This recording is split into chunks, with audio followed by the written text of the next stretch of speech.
అంటే మట్టల ఆదివారం. ఏ ఆదివారం? మట్టల ఆదివారం.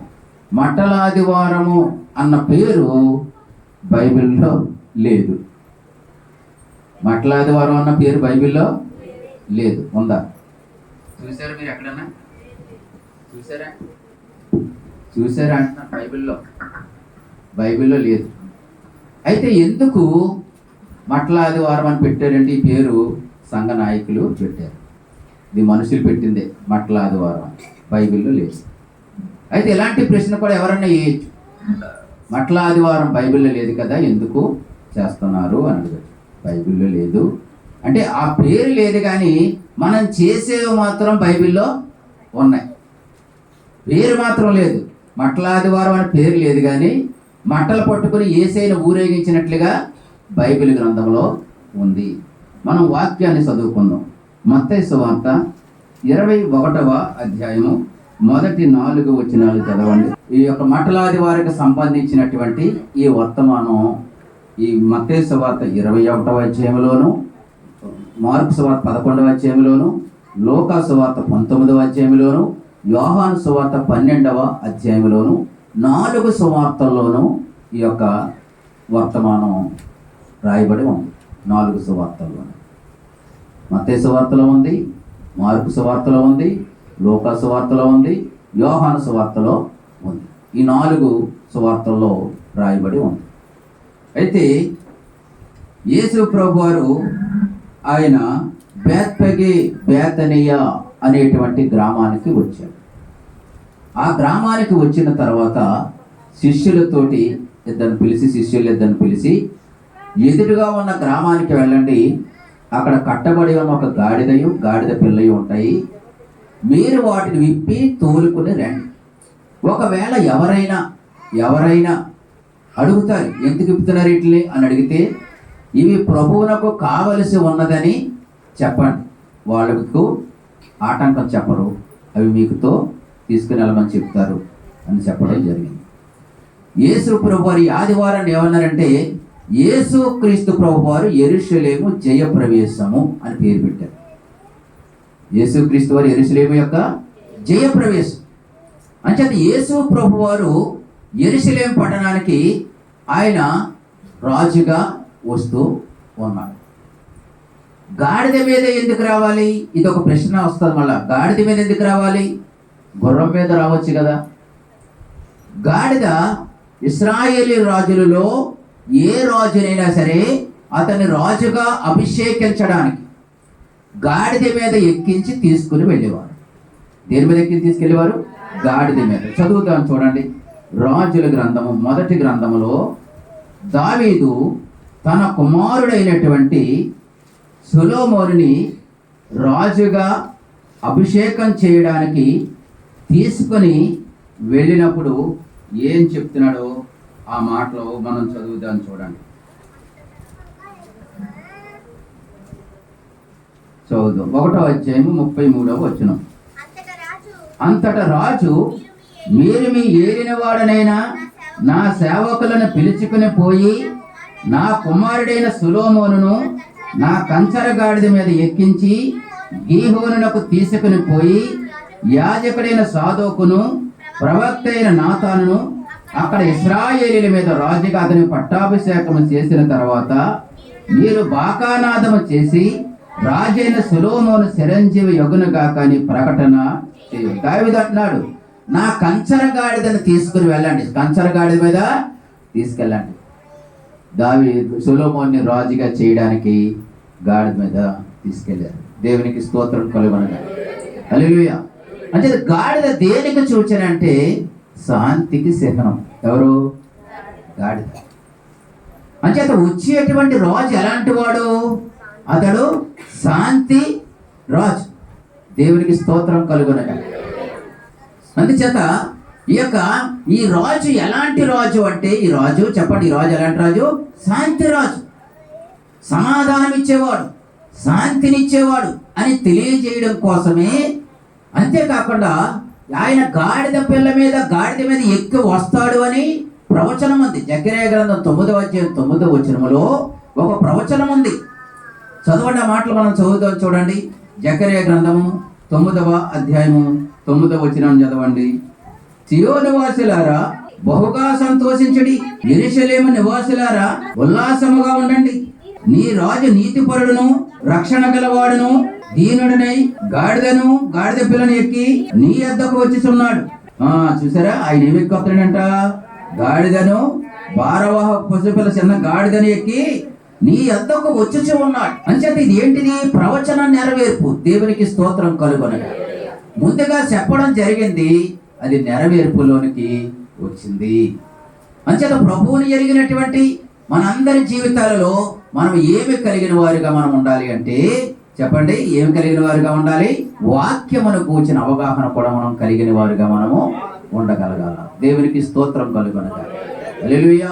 అందుచేత ప్రభువుని ఎరిగినటువంటి మనందరి జీవితాల్లో కూడా ఎందుకు యేసు ప్రభు వారి గాడిద పిల్లను ఎక్కి ఆయన వచ్చారు అంటే, చెప్పండి, ఎందుకు వచ్చారు? ఆయన ప్రవచన నెరవేర్పు, ఆయన శాంతి రాజు. దేవునికి స్తోత్రం కలుగునగా. హల్లెలూయా. అందుచేత ఆయన గాడిదనెక్కి వస్తాడండి. మటల ఆదివారం. ఈ రోజు ఏ వారం చెప్పండి? మటల ఆదివారం. పిల్లలు చక్కగా మటలు పట్టుకుని ఊరంతా చక్కగా సంతోషంగా దేవుని సువార్త ప్రకటించారు చిన్నపిల్లలు. అలాగే చిన్నపిల్లలు ఏం చేస్తారు? చిన్నపిల్లలు స్తుతిస్తున్నారు. ఏమని స్తుతిస్తున్నారు? ఈ యొక్క మత్తయి సువార్త 21వ అధ్యాయం 9వ వచనంలో ఆ మాటలు మనం చదువుతాం. చూడండి, 15వ వచనం చదవండి. 15 శాస్త్రులను ఆయన చేసిన వింతలను దావీదు కుమారునికి జయమని దేవాలయంలో కేకలు వేసిన చిన్నపిల్లలను చూచి కోపముతో మండిపడి, మీరు చెప్పినది వినుచున్నావా అని ఆయనను అడిగిరి. అందుకు యేసు, వినుచున్నాను, బాలురి యొక్కయు చంటి పిల్లల యొక్కయు నోట స్తోత్రము సిద్ధింపజేసి తిని అనే మాట మీరెన్నడూనూ చదవలేదా? ఈ మాట ఎక్కడుంది? 8వ కీర్తనలో ఉంది. 8వ కీర్తనలో ఉన్నటువంటి ఈ మాట ప్రభువు నెరవేర్పులోనికి తీసుకుని వచ్చారు. అయితే పెద్దలందరిలో కూడా కానీ చిన్నపిల్లల నోట ఎవరు పలికిస్తున్నారు ఈ మాట అంటే, పరిశుద్ధాత్మ దేవుడే పలికిస్తూ ఉన్నాడు. దేవునికి స్తోత్రం కలుగునుగా. హల్లెలూయా. అందుచేత ప్రవచనాల నెరవేర్పు, లేఖనాల నెరవేర్పు అంచేత ముందుగా చెప్పబడ్డాయి. యేసుక్రీస్తు ప్రభు వారి జీవితంలో అవన్నీ కూడా ఏం చేస్తున్నాయి? నెరవేర్చబడుతూ ఉన్నాయి. అంచేత మట్టల ఆదివారం అంటే పిల్లల పండుగ. దేవునికి స్తోత్రం కలుగును. హల్లెలూయా. పిల్లలందరూ చూడండి, ఉదయం లేచిన దగ్గర నుంచి ఎక్కడ పూల చెట్లు ఉంటే అక్కడికి వెళ్ళి పువ్వులు ఎరుకుని తెచ్చి, నా యొక్క మట్ట చాలా అందముగా ఉండాలి, నా మట్టను చాలా అందముగా అలంకరించాలి అని పోటీ పడి మరి అలంకరించి అందరికంటే చక్కగా అలంకరించాలని, ప్రభువును స్తుతించాలని కోరుకుంటూ ఉంటారు. అంచేత మట్టల ఆదివారం అంటే ఏంటి? పిల్లల పండుగ. దేవునికి స్తోత్రం కలుగును. హల్లెలూయా. మట్టల ఆదివారం అంటే మరొక విషయాన్ని కూడా మనం చదువుదాం. చూడండి, లూకాసు వార్త 19వ అధ్యాయం. లూకాసు వార్త 19వ అధ్యాయం 37వ వచనం దగ్గర నుంచి కొన్ని మాటలు మనం చదువుదాం. సమూహమంతయు సంతోషించుచు ప్రభువు పేరట వచ్చు రాజు స్తుతింపబడునుగా కానీ పరలోకమందు సమాధానమును సర్వోన్నతమైన స్థలములలో మహిమయు ఉండునుగా కానీ తాము చూచిన అద్భుతములన్నిటినీ కూర్చి మహాశబ్దముతో దేవుని స్తోత్రము చేయసాగిరి. ఆ సమూహములో ఉన్న కొందరు పరిచయులు, బోధకుడా నీ శిష్యులను గద్దింపుమని ఆయనతో చెప్పగా. ఇప్పుడు ఎవరు కేకలేస్తారు? ఇప్పుడు శిష్యులు ఏం చేస్తారు? గట్టిగా బిగ్గరగా ఏం చేస్తున్నారు?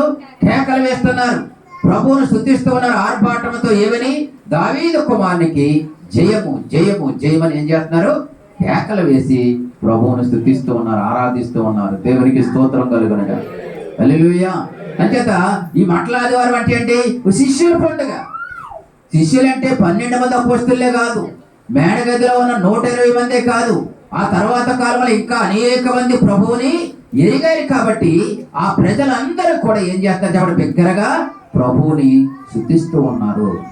అయితే అక్కడ ఉన్నటువంటి మత విరోధులు, మత సాందస్యవాదులు, యేసయ్య అంటే ఇష్టం లేనటువంటి వారు ఏమన్నారు? వీళ్ళు కేకలు వేస్తారు కదా, వీళ్ళు ఊరుకోమని చెప్పు. చిన్నపిల్లలు కేకలు వేసి స్తుతిస్తామంటే ఊరుకోమని చెప్పు, పెద్దలు కేకలు వేస్తామంటే ఊరుకోమని చెప్పు అంటున్నారు. కానీ వారు ఎవరు కూడా ఊరుకోలేదు. కానీ యేసయ్య వారికి సమాధానం చెప్పాడు. దేవునికి స్తోత్రం కలుగునగాక. హల్లెలూయా. మట్టల ఆదివారం అంటే చిన్నపిల్లల పండుగ, మట్టల ఆదివారం అంటే శిష్యుల పండుగ. అంచేత ఈ మట్టల ఆదివారం రోజున, ఈ మట్టల ఆదివారం అంటే స్వస్థతల పండుగ. దేవునికి స్తోత్రం కలుగునగాక. మట్టల ఆదివారం అంటే ఏంటి? స్వస్థతల పండుగ. చదువుతాం చూడండి, మత్తయి సువార్త 21వ అధ్యాయంలో 14వ వచనం చదవండి. గుడ్డివారును కుంటివారును దేవాలయములో ఆయన యొద్దకు రాగా ఆయన వారిని స్వస్థపరచెను. దేవునికి స్తోత్రం కలుగునగాక. ఈ మట్టల ఆదివారం నాడు ఆయన ఏం చేశాడు చెప్పండి? రోగుల్ని ఏం చేశాడు? స్వస్థపరచడం చేత ఇది పండుగ కాబట్టి స్వస్థతలు కూడా జరిగాయి కాబట్టి స్వస్థతల పండుగ మట్టల ఆదివారం. యేసయ్య ఇంకా ఆయన స్వస్థపరచాలి అని అనుకున్నప్పుడు ఎవరు వచ్చినా కానీ వారిని ఏం చేస్తూ ఉండేవాడు? స్వస్థపరుస్తూ ఉండేవాడు. అయితే స్వస్థత పొందుకోవాలనుకున్న వారికి ఏముండాలి? విశ్వాసముతో ఆయన దగ్గరకు రావాలి. వారిలో ఉన్న విశ్వాసాన్ని చూచి, యేసయ్య దగ్గర వారిని తీసుకొచ్చిన వారి విశ్వాసమును చూచి ఆయన ఏం చేసేవాడు? స్వస్థపరిచేవాడు, ఆరోగ్యాలు ఇచ్చేవాడు. ఎలాంటి ఆరోగ్యాలు చెప్పండి? కుంటువారిని బాగు చేయడం ఎవరి తరం అవుతుందా? అవదు. గుడ్డివారిని బాగు చేయడం ఎవరి తరం అవుతుందా? అవదు. గుడ్డివారికి ఇంకా కళ్ళు రావు. పుట్టుకతోటే గుడ్డివారిగా పుడితే వాళ్ళకి కళ్ళు రావు. ఇంకా మరి అలాగంటున్నారు ఏంటండి? ఎవరైనా చనిపోతే నేత్రదానం చేస్తున్నారు కదండి, ఆ నేత్రాలు తీసి పట్టుకెళ్ళి పెడితే వస్తాయేమో కదండి అనిపిస్తుంది. మనకి రావు, అవి సెట్ అవ్వవు. ఎవరికంటే మధ్యలో సూపు పోయిన వాళ్ళకి సెట్ అవుతాయి తప్ప పుట్టుకతో సూపు లేని వాళ్ళకి అవి మాత్రం సెట్ కావు. లేకపోతే చాలా మంది అవి పెట్టించుకుదురు, సూపు పొందుకుదురు.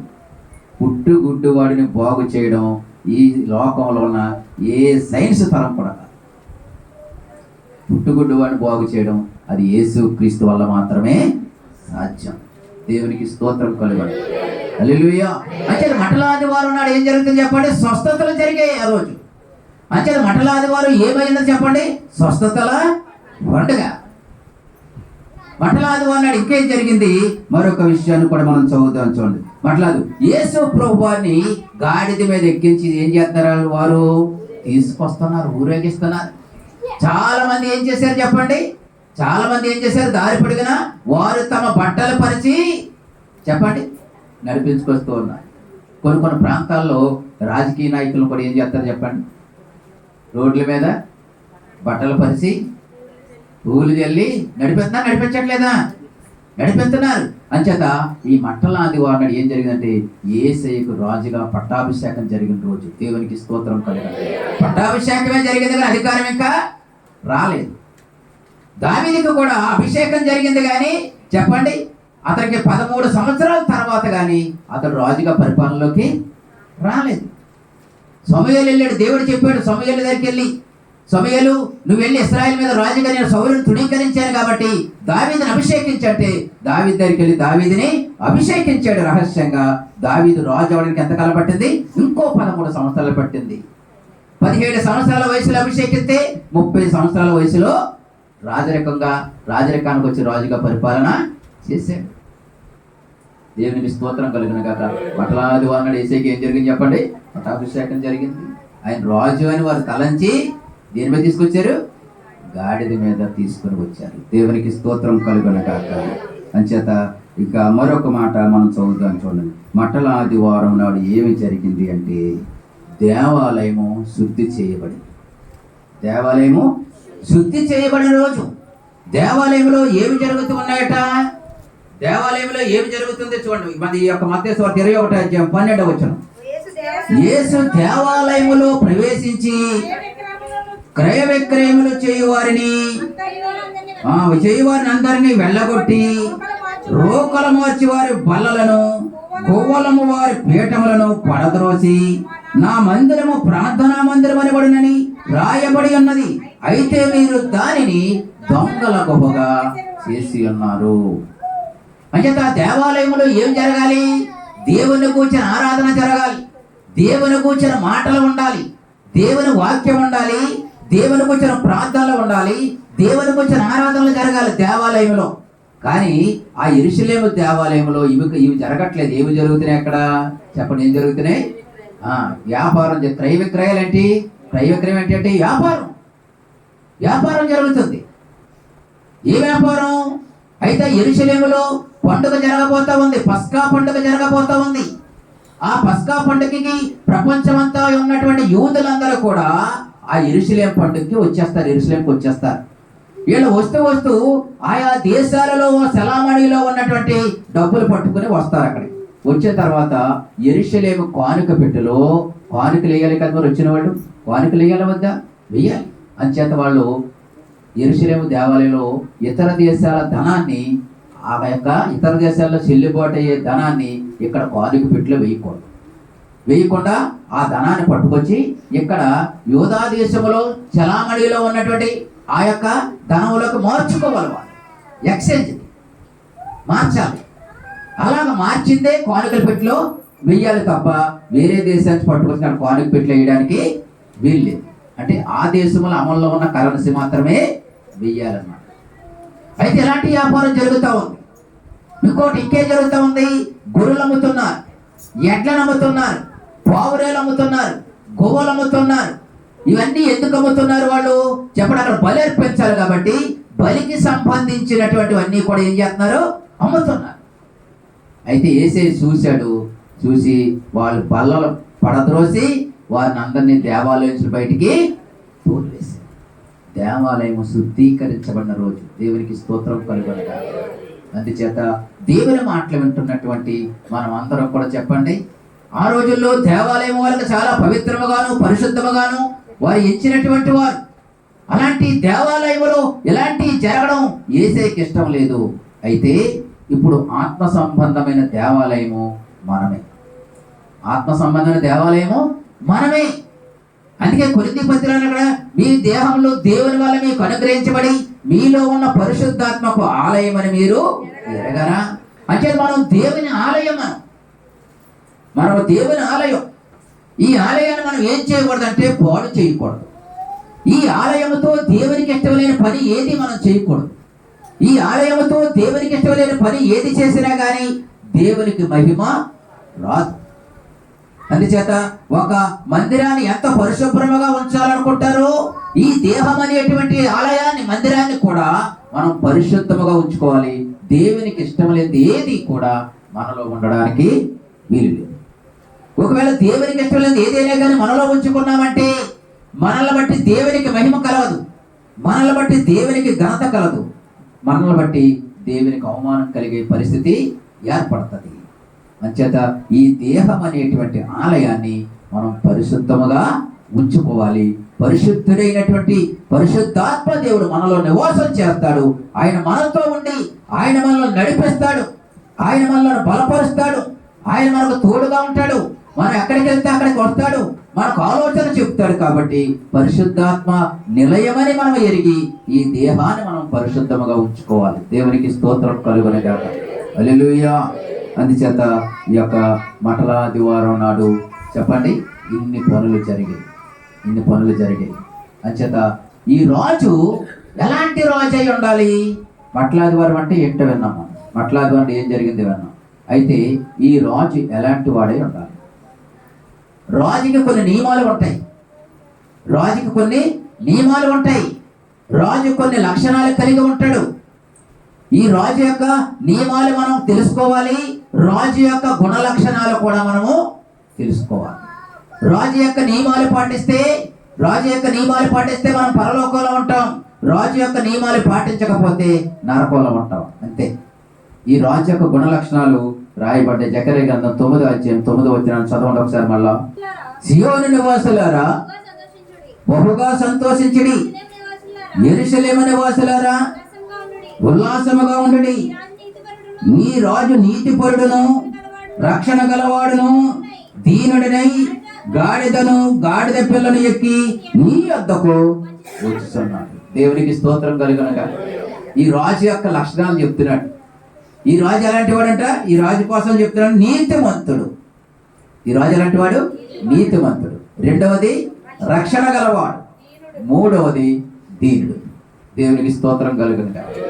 అంటే ఇది నీతిమంతుడు అంటే ఆయనలో ఏమి లేదు, చెడుతనము ఏదియో లేదైనా.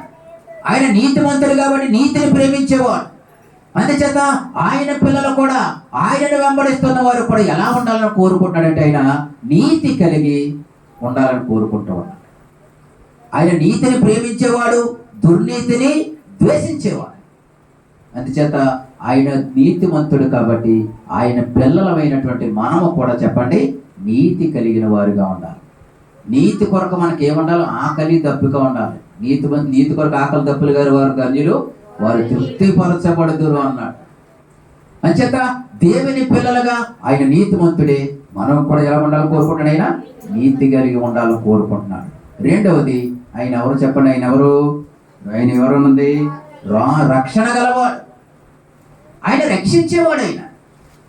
ఆయన తప్ప ఇంకెవరూ రక్షించలేరు. ప్రజలను ఈ భూమి మీద చాలా మంది కాపాడవచ్చు కానీ పాపముల నుంచి విడిపించి పరలోకానికి తీసుకుని వెళ్ళేటువంటి రాజు ఎవరన్నా ఉన్నారు అంటే అది ఒక్క యేసుక్రీస్తు మాత్రమే తప్ప ఇంకెవరు కాదు. నేను మనుషుల పాపాలు క్షమిస్తాను అని బాహాటంగా చెప్పింది ఇంకెవరూ లేరు. మత్తయి 1:21 ప్రకారంగా చెప్తే ఆయన తన ప్రజలను వారి పాపముల నుండి రక్షించరు గనక ఆయనకు యేసు అని పేరు పెట్టుదురు. అంచేత యేసయ్య పాపములను క్షమించేవాడు, పాపముల నుంచి మనుషుల్ని ఏం చేస్తాడు? రక్షించేవాడు. ఆయన పాపిని ప్రేమిస్తాడు, పాపాన్ని ద్వేషిస్తాడు.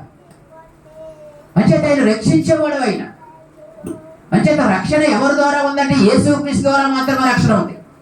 పరలోకానికి ఎవరు తీసుకెళ్తారంటే యేసయ్య మాత్రమే తీసుకెళ్తారు, ఇంకెవరు కూడా తీసుకుని వెళ్ళలేరు. అందుకే ఆయన అన్నాడు నేనే అన్నాడు. ఏమన్నాడు? నేనే మార్గం, నేనే సత్యం, నేనే జీవం, నా ద్వారా తప్ప ఎవడను తండ్రి యొద్దకు రాలేడు అన్నాడు. కాబట్టి యేసుక్రీస్తును నమ్ముకున్న వారికి చెప్పండి పరలోకానికి తీసుకెళ్లేటువంటి వెళ్ళే భాగ్యం ఉంది మనకి. ఎవరు తీసుకెళ్తారు అక్కడికి? యేసయ్య తీసుకెళ్తాడు. ఆయన ఎవరు చెప్పండి?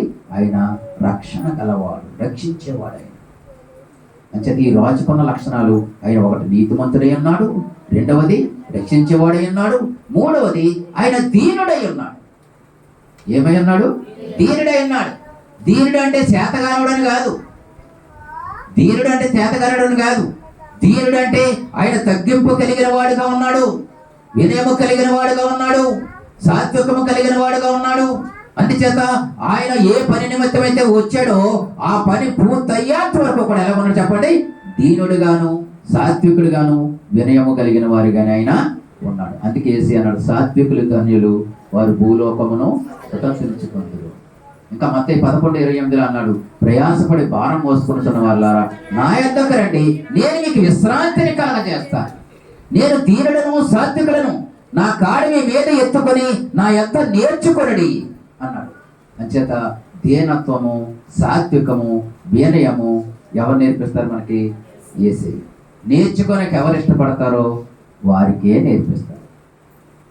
అవునా కదా చెప్పండి? నేర్చుకున్న వాళ్ళకి ఎవరో నేర్పించలేరు. అన్నీ తెలుసు అనుకున్న వాడికి ఎవరో నేర్పించలేరు. ఏమీ తెలియదు అనుకున్నవాడే నేర్చుకోనికి ఇష్టపడతాడు. దేవుని పిల్లలుగా యేసయ్య నేర్పిస్తాడు, నేర్చుకోవాలి. ఏమి నేర్పిస్తాడు?